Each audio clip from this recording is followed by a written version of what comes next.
Hello Martilyo, andito ngayon ako na magbibigay ako ng content tips para doon sa mga baguhan na gumagawa ng mga steel cabinet na angular. Kung magbubuo kasi noon mga kamartilyo, kailangan ma-discarte kung paano maggagawa ng isang tao kasi para tayo makatipid sa halimbawa kung nangungontrata tayo ng mga ganyan, na mga maliliit na project para tayo makatipid sa tao o makatipid sa labor, sa bayad sa labor, pwede natin suluhin para hindi na tayo magbabayad ng tao na magiging katulong sa pagbuo ng isang steel cabinet. Ngayon mga kamartilyo, ipapakita ko sa inyo kung paano didiskarte na maitayo. Kasi ang laki ng binit na ginagawa ko ay ang height niya, yung taas niya ganon, yung taas niya ganon, bali to 30 cm. Tapos yung haba niya pa ganon, bali 190. Tapos yung kapal niya 40 cm. Kaya medyo malaki-laki at saka mabigat. Kaya gagawa ako ng tip para sa mga baguhan kamartilyo kung paano siya mabuo ng isang tao. Papakita ko sa inyo ang video mamaya pagkatapos ng paliwanag ko kung paano siya magagawa ng isang tao. Kasi unang-unang kamartilyo, pag may pinagawa sa atin, kung kaya lang naman ng isang tao, pwede natin tirahin. Kasi para makatipid kayo. Kasi halimbawa, tiyaw mo ng yung isang cabinet na gano'n, kung papakyawin mo ng halagang, palagay na natin, 3,000. Tapos, magbabayad ka pa ng labor na pinakamababang labor, 600 o 700. Para makatipid ka sa tao kamartilyo, susuluhin mo na lang yun para yung 3,000 na yun na babayad sa'yo ng ari, masusulo mong matatanggap na buo para hindi ka na magbayad ng isang magiging kasama. Kaya itong video na to kamartilyo, para to dun sa mga baguhan na gumagawa ng mga para matuto, nagpa-practice ng mga kung anong gagawin, cabinet man na plywood o cabinet na steel cabinet. Ganito yung mga diskarte. Ipapakita ko sa kamartilyo kung paano makabuo ng ganong kalaki steel cabinet. Kasi mabigat to kamartilyo, kasi unang-una puro angular yun, wala pang sahig yun. Bubuhin mo paano mo ipiprame siya na makakatayo siya ng may square mo ng tayo. Kasi kung siyempre magwi-welding ka pa ng ganon, tapos hahawa ka pa ng ganun sa, kaya mahirap kung isipin na kung wala kang diskarte, mahirap talaga buuin kamartilyo. Kaya ngayon, papakita ko sa inyo kung paano ako binago. Pa kayo sa channel ko, mag-subscribe muna kayo at saka pindutin na rin ninyo yung notification bell para updated kayo sa mga i-upload kong video. Andito na kamartilyo, ipapakita ko na sa inyo. Mga kamartilyo, andito na yung ipapakita kong steel cabinet kung paano siya maitayo na mag-isa ka lang. Kasi mahirap to, mabigat. Ang unang gawin nyo kamartilyo, lagyan nyo muna ng pako sa baba, stopper para hindi gumalaw, para pag brace nyo na naka-steady yung pinaka-siding niya. Kaya ang gagawin mo kamartilyo, dito naka-stay na siya para pag nag-brace ka hindi siya gagalaw. Ito kamartilyo, i-brace ko na to para maka-stay siya ng tayo. At saka una-una lagyan nyo ng ililibilyo para hindi siya, pag nabuo siya, hindi siya tabingi. Kasi pag hindi siya nakalibel, baka ang mangyayari sa cabinet nyo, ito gagawin ko na, mangyayari sa cabinet nyo, baka tagilid o pilipit. Kaya ngayon mga martilyo, ganito, tingnan nyo kung paano ko binuo itong isang malaking steel cabinet na angular. Ito kamatilyo, libilan nyo para straight siya. Kasi kung hindi siya nakalibil, ang mangyayari tagilid o pilipit. Kaya ganito kamatilyo, pagka nakadiretso na, i-welding nyo na yung pinaka-brace niya para kamatilyo, dito na i-welding ko na to para naka-straight na siya. Ganito kamatilyo ang i-sit up nyo na maayos para pag kabit nyo ng kabilang siding, hindi na siya i-check natin ulit para sigurado. Kasi pag nakapix na yan mamaya na hindi siya nakalibel, nakahulog, pilipit ang mangyayari sa cabinet natin. Ito martilyo, i-welding ko na. Tapos pag may pader ka martilyo, madaling magano kasi tutukod mo lang sa kabilang pader. Okay na. Pag walang pader, puro brace kabilaan. So, lalagyan ko pa yung isang side kasi para hindi siya matumba. Ito martilyo, tingnan nyo to. Itong i-brace ko to dito sa pinakakanto. Yan. To. Kasi para hindi siya matumba. Kasi kamartilyo, pag wala tong kabilang side, pwede siyang matumba kasi hindi siya balance. Dapat ganito yung gagawin nyo. Yan, i-welding natin to para matibay siya. Kahit magalaw, hindi siya basa-basa tutumba kasi nakabrace yung kabilang side. Ops, kamartilyo, dito na i-welding ko to para tumibay. Oops, di ba kamartilyo, di na sa galaw. Dito kamartilyo, di ba nakatayo siya mag-isa. Pero dapat nakahulog yan kamartilyo para hindi siya pilipit. Yung isa, kukunin ko kamartilyo, isi-sit up ko yung kabilang siding para may tayo na natin na maayos.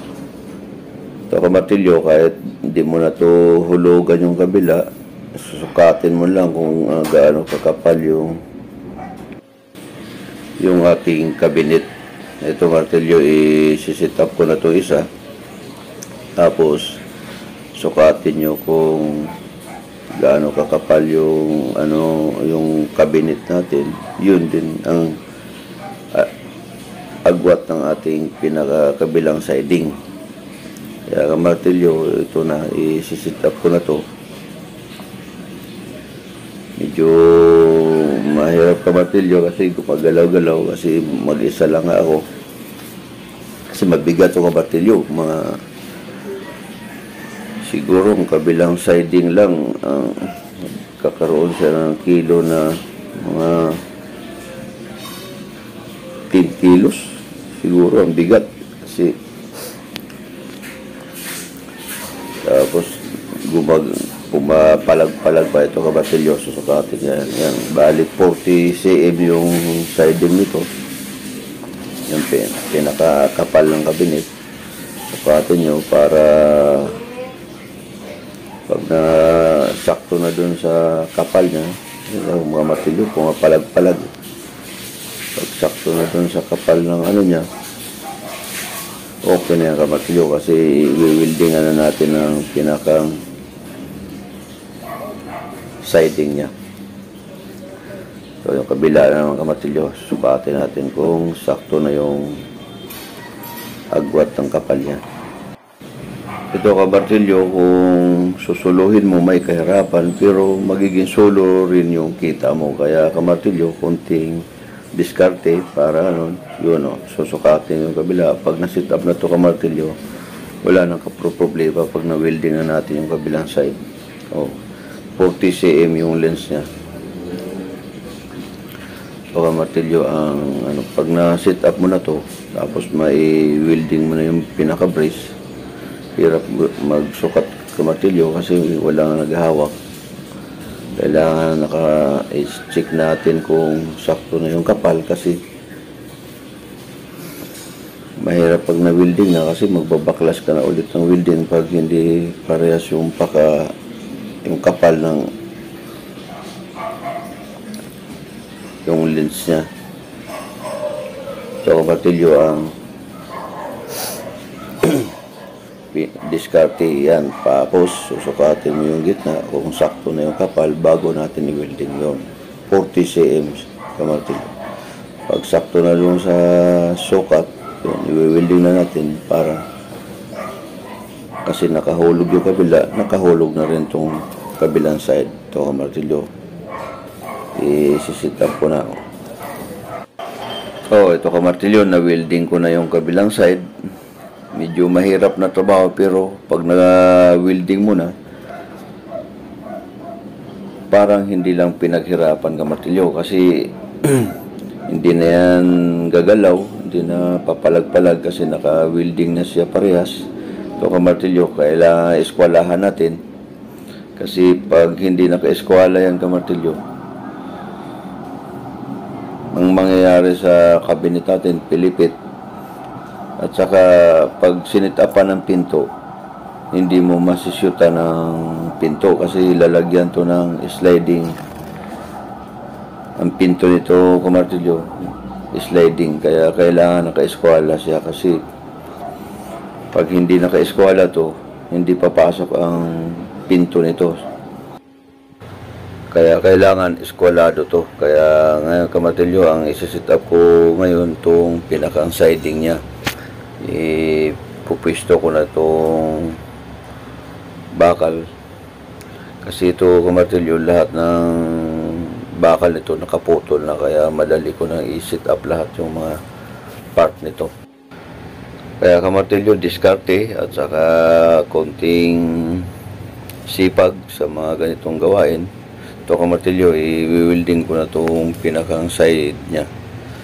Ito yung pinakakapal ng cabinet, 40 cm. Kamartilyo, na weld ko na yung kabilang side. Nakasit up na siya kamartilyo, kaya susukatin ko kung sakto ba yung kapal ng cabinet natin, para kasi kamartilyo kailangan pantay-pantay yung kapal ito para naman kaaya-aya tingnan nung nagpagawa. Kuha tayo ng martilyo kasi pupukpukin natin para dumikit yung bakal kasi may awang konti pukpok lang ang martilyo kasi hindi kaya itulak ng kamay, mabigat kasi ito, kaya pupukpukin natin. So martilyo, okay na, na pwesto na natin ang maayos. Sukatin natin para sigurado, check natin. Ito kamartilyo, okay na. Itong isang siding na parehas yung haba niya. Hirap kamartilyo kasi walang naghahawak ng camera ko. Mahirap i-set up kaya hindi ko matutukan ng camera yung ginagawa ko, kaya andito kamartilyo, pabalik-balik ako sa camera ko. Ito kamartilyo, yung kabilang side i-welding ko na para matibay na ito kamartilyo. Tibay na ito kasi nagkapit na yung dalawang side. Matibay na ito kamartilyo kasi nai-welding ko yung magkabilang siding. Kaya kahit anong gawin mo dito kamartilyo, hindi na ito gagalaw. Kahit masipain mo man ito, hindi na siya gagalaw. Kaya ito kamartilyo, na i-sit up ko na yung kabila. Pupukpukin natin para makita natin kung talagang kapit yung welding natin. Ito kamartilyo, ipupulwid ko na to para lilipat tayo sa kabila. Makapagsimula tayo ng kabilang side para mabuo na tong steel cabinet na to. Ito kamartilyo, lilipat ako sa kabila para ma-welding ko na rin yung kabilang siding para tumibay na tong cabinet natin. Mga kamartilyo, dito na ako sa kabila. Iayos ko lang yung setup ng video natin kasi wala naghahawak ng camera. A few moments later. Mga kamartilyo, dito na, setup ko na. Tatanggalin ko na yung mga brace kasi matibay na to, hindi na to basa-basa patumba. Nalagyan ko na ng mga frame ng gilid, dalawang gilid. Kaya dito, tinatanggal ko na yung mga pinabris ko. Ano mga kamartilyo, okay na mga kamartilyo, di ba? Parang hindi lang pinaghirapan ng isang tao. Di ba kamartilyo? Nakita ko na kung paano dito kamartilyo, i-welding ko to, ipapulwid ko to para kasigurado tayo na hindi na siya mababaklas pa. Kaya mga kamartilyo, na pulwid ko na yung siding na ating kabinet. At mayroong yung sa pinaka ilalim niya sa gitna, tatukan natin electric pan, mainit.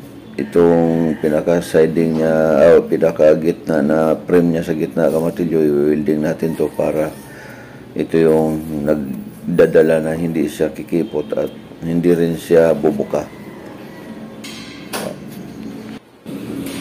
Kinakamartilyo na welding ko na itong ilalim. Ang sunod dito kamartilyo, itong sa taas naman, yung sa gitna, para sigurado tayo na hindi siya gagalaw, hindi siya bubuka ng, kasi pag hindi natin nilagyan kamartilyo, bubuka to dito o kikipot kasi gagalaw yung bakal. Kaya kamartilyo, dito na welding natin to para sigurado tayo na hindi magbabago yung sukat ng ating steel cabinet. Kamartilyo, na welding ko na. At titik-tikin natin kung kumapit ba yung spot natin. So mga kamartilyo, sigurado natin na hindi na siya mababaklas pa. Siguro yung welding natin, kasi pag nabanti natin ito mamaya baka matanggal. Kaya kamartilyo, konting pulwid lang. Kasi kamartilyo, pag gumawa tayo ng mga ganito, pasigurado tayo. Ayan, tik-tikin natin. Yun wala na, okay na. A few moments later. Andito na kamartilyo, na buo ko rin sa wakas. Ngayon, ang gagawin ko kamartilyo, magpo-pulwid na lang tayo ngayon kasi nabuo na natin yung ginawa natin kabinet. Kailangan natin i-pulwid para tumibay na siya. Mga kamartilyo, ganito ang diskarte kung gagawa kayo ng kabinet na bakal. Para bago nyo pulwidin, ibubuhin nyo muna lahat bago tirahin nyo ng pulwid. Kasi pag hindi nyo binuo lahat na pinulwid na ninyo, bibingkong yung bakal mga kamartilyo. Kaya ganito ang diskarte para hindi mabingkong. Bubuhin nyo lahat, i-spot nyo lahat ang lahat ng mga bakal para pag nag-pulwid na kayo, hindi na siya bibingkong at saka hindi na siya gagalaw yung bakal, hindi na siya mamimilipit. Sa mga kamartilyo, pag pinulwid nyo na hindi pa siya buo, namimilipit ang bakal kasi umiinit siya. Kaya ganito kamartilyo ang gawin nyo. Pinulwid ko, buo na yung cabinet natin. Kaya mga kamartilyo, ang tip ko sa mga baguhan, ganito yung gawin nyo. Huwag kayo mag-pulwid nang hindi pa nabubuo yung inyong ginagawang kahit anong bagay na pagbakal ang materialis. Di ba mga kamartilyo, andito pinupulwid ko na. Kahit anong pulwid niyo yan, hindi na siya gagalaw kasi nga nakakapit na yung lahat ng bakal. Parang nag-brace na siya lahat. Kaya hindi na siya talaga gagalaw kahit anong pulwid mo siya kamartilyo. Kaya andito, di ba? Pinupulwid ko ngayon para tumibay yung kabinet natin. Para pag pinatayo ko mamaya, matibay na siya. Kaya ang tip ko sa mga baguhan, diskarte at saka sipag para matuto sa mga ganitong trabaho. Pag natuto kayo mga kamartilyo, 100% na hindi magugutom yung pamilya nyo. Kaya mga kamartilyo, magsikap kayo para matuto kayo sa mga ganitong trabaho para madali kayo makahanap ng pera. A few moments later. Andito na kamartilyo, nabuo ko na yung steel cabinet natin, nakatayo na. Dito yung kapal niya, 40 cm. Yan mga martilyo, di ba? 40 cm. Tapos yung lapad niya, ito yung lapad, ganyan. Yan, yung lapad. Bari 190 cm. Yan kamartilyo yung lapad niya. Yung height niya kamartilyo, sagad halos sa kisami yung height niya. Yun. Bali ang height nito kamartilyo 230 cm. Yan kamartilyo, di ba? Ang tangkad niya. Pero kung mga kamartilyo, ano yan? Nakabaliktad pa yan. Andun yung paa niya sa taas. Kaya nakikita yung paa sa taas. Nakabaliktad pa yan kamartilyo. Yun, oh, di ba? Andun yung paa. Kaya mga kamartilyo, ang hanggang dito na lang yung video ko. At kung bago pa kayo sa channel ko, mag-subscribe na kayo. Pindutin na rin ninyo yung notification bell para updated kayo sa mga bagong video ko. Mga kamartilyo, ang susunod, gagawa ko ulit ng video para tuturo ko ulit sa mga baguhan. Para sa mga baguhan to mga kamartilyo, hindi to para sa mga veterano na. Kasi alam ko ang mga veterano baka itong ginawa ko, mas magaling pa sila sa akin kasi alam ko mga veterano mas matindi yung mga diskarte nila. Kaya mga kamartilyo, hanggang dito na lang yung video ko. Bye bye!